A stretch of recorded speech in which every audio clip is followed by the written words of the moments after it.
परमात्मा श्री राधा कृष्ण के चरणारविंदों में शतकोटि नमन बंदन करते हुए मित्रों को, जिज्ञासुओं को, धर्म प्रेमियों को, ज्योतिष विज्ञान प्रेमियों को हर हर महादेव, बम बम भोले, नमः शिवाय। मित्रों, संसार में रहने के लिए निरोग रहना और धन होना, दो बहुत आवश्यक हैं। स्वस्थ रहना और धनवान होना। हमारे द्वारा, परिवारीजनों के द्वारा, माता पिता के द्वारा, बेटा बेटियों के द्वारा, पत्नी के द्वारा, इन्हीं से घर है, तो इनके द्वारा घर में बहुत सारी गलतियां होती हैं जिनको हम अनदेखा करते रहते हैं, जिसके कारण धन हानि होती है।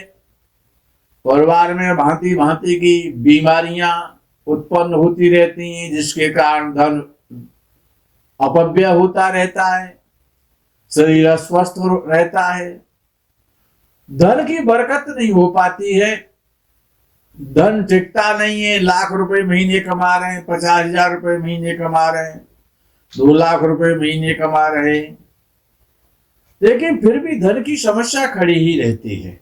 आपस में क्लेश रहता, मनमुटाव रहता, मतभेद रहते, पिता पुत्र में रहते, पति पत्नी के मध्य रहते हैं। तो बहुत सारे कारण, छोटे छोटे जो कारण हैं, ये तो उनको हम सुधार लें, ये तो उनको अनदेखा ना किया जाए, उनमें सुधार कर लिया जाए, तो बहुत सारी आपत्तियां, विपत्तियां, समस्याएं, संकट, धन की समस्याएं, परिवार की समस्याएं, ये सारी समस्याओं का निराकरण अपने आप हो जाता है, अपने आप होता रहता है। तो वो गलतियां कौन कौन सी हैं जिनको हम प्राय करते हैं, परिवारीजन करते हैं, हमारी पत्नी करती है, हमारी बहन करती है, हमारी बेटी करती है, हम स्वयं करते हैं। तो उन गलतियों को सुधारना है। सबसे पहले हम जब सुबह जाग जाते हैं तो सबसे पहले हमको अपने हाथों को देखना चाहिए, कर अवलोकन करना चाहिए। हाथों में लक्ष्मी का निवास है। सबसे पहले लक्ष्मी का दर्शन करना है, तो लक्ष्मी का निवास हाथों में, हाथों से ही पैसा कमाते हैं, हाथों से ही कार्य करते हैं, नोट भी हाथों से ही गिने जाते हैं।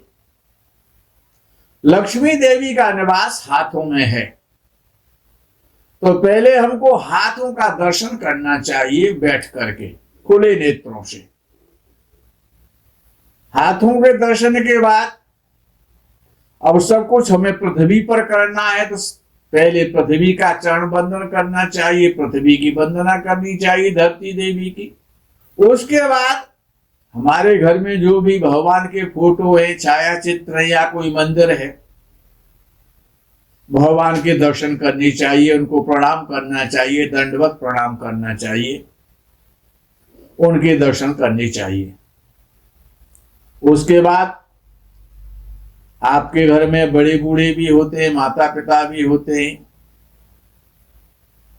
तो उनके चरण बंदन करना चाहिए। यद्यपि ये चरण बंदन की प्रथा, परंपरा काफी लुप्त होती जा रही है, कमजोर होती जा रही है, फिर भी जो लोग करना चाहते हैं, प्रणाम करें, नमस्कार करें, चरण बंदन करें, अपनी माता पिता का, अपने वयोवृद्धों का सम्मान करें, उनका आशीर्वाद प्राप्त करें। उसके बाद हमारा स्नान का नंबर आता है कि हम स्नान करने जाते हैं बाथरूम में। जब हम बाथरूम में जाते हैं तो स्नान जो भी जैसे करते हैं, स्नान करने के बाद हम बाथरूम से निकल आते हैं, टब और बाल्टी वैसा का वैसा ही पड़ा छोड़ के चल देते हैं बाथरूम से। ऐसा नहीं होना चाहिए, इसका बड़ा दुष्प्रभाव पड़ता है स्वास्थ्य पर। टब और बाल्टी को पानी से खाली करना चाहिए और उसको उल्टा रख के आना चाहिए, ऐसे पड़ा नहीं छोड़ना चाहिए। ये बड़ा अपशकुन भी होता है, उसका स्वास्थ्य पर, मन मस्तिष्क पर बड़ा गहरा दुष्प्रभाव होता है। तो पानी के जो बर्तन जो आपने प्रयोग किए हैं उनको उल्टा करके रख करके बाथरूम से बाहर निकलिए। सफाई का कार्य होता है, घर में झाड़ू की आवश्यकता होती है, झाड़ू से घर को साफ किया जाता है। झाड़ू को हर जगह रखना नहीं चाहिए और ऐसा स्थान बनाना चाहिए। प्राय विद्वानों ने ये कहा है कि नैऋत्य कोण में झाड़ू का स्थान होना चाहिए। मार्जनी झाड़ू को कहा जाता है। तो झाड़ू का स्थान नैऋत्य दिशा में होना चाहिए और गुप्त स्थान होना चाहिए। झाड़ने के बाद झाड़ू दिखाई ना दे, ऐसे स्थान पर रखनी चाहिए। नैऋत्य कोण में उसका एक स्थान होना चाहिए। झाड़ू को सीधा रखना चाहिए, उल्टा नहीं रखना चाहिए। अब विषय आता है कि जूते चप्पल जिनका हम प्रयोग करते हैं नित्य। जूते चप्पल कभी भी गेट के सामने नहीं होने चाहिए। जूते चप्पल शनि का स्वरूप है। यदि आप गेट के सामने रखेंगे या उनको पहन करके घर में आएंगे तो दरिद्रता आ जाती है। जूते चप्पलों के साथ दरिद्रता होती है। यदि आप गेट पर रखेंगे तो दरिद्रता अंदर प्रवेश करेगी तो आप दरिद्री हो जाएंगे, परेशानियां रहेंगी, धन की प्रॉब्लम रहेगी।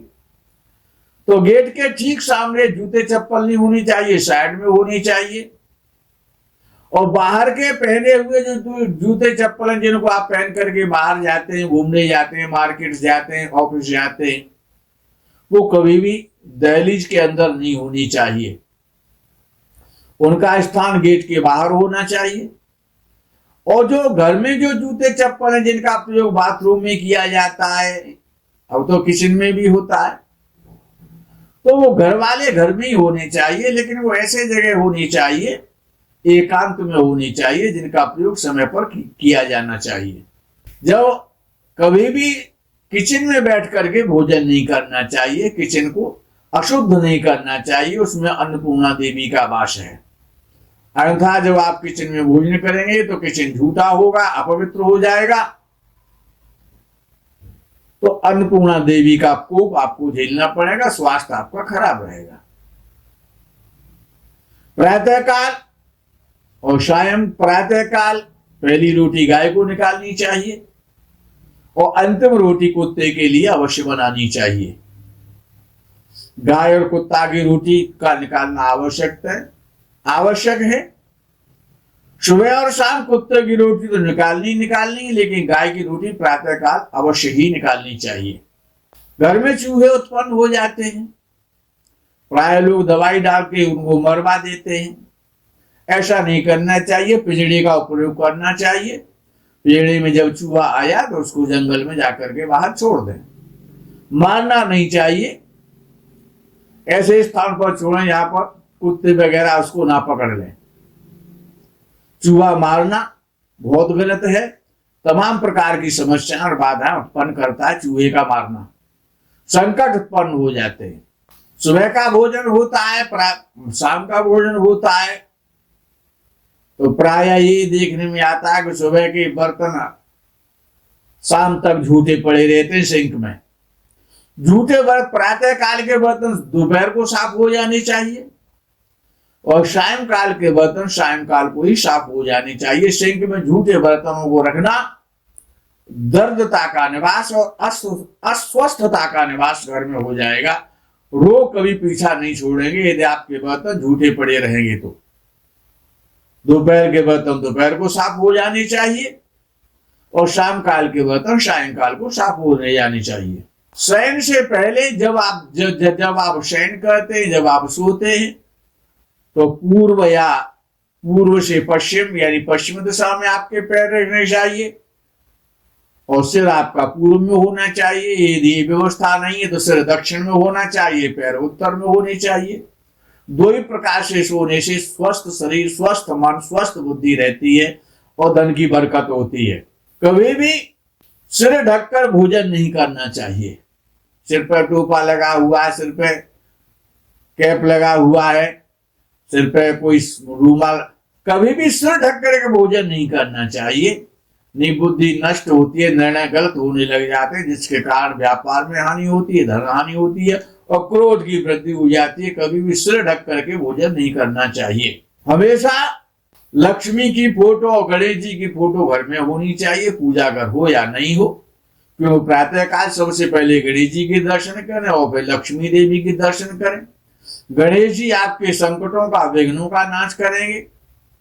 गणेश जी के प्रातः काल प्रार्थना करें और लक्ष्मी देवी के दर्शन, उनकी प्रार्थना प्रातः काल आवश्यक होती है।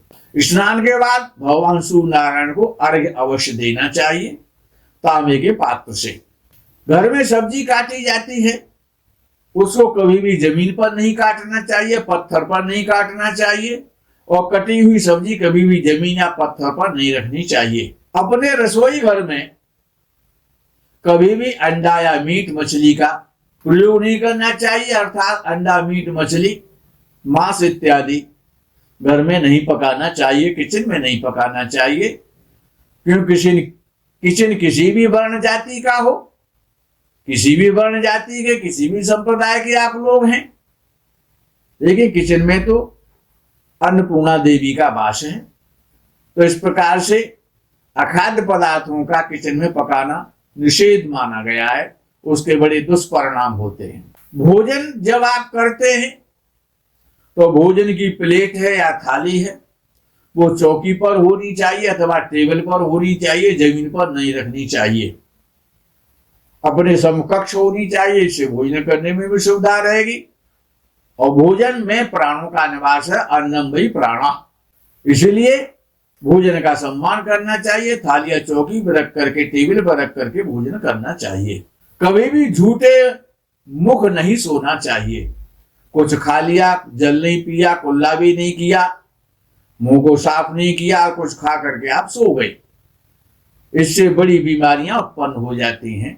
पैर धोकर कभी नहीं सोना चाहिए कि पैर धो लिए उसके बाद आप बिस्तर पर गए, आप जाकर के सो जाते हैं, बुरे स्वप्न आते हैं, उसका गलत परिणाम होता है।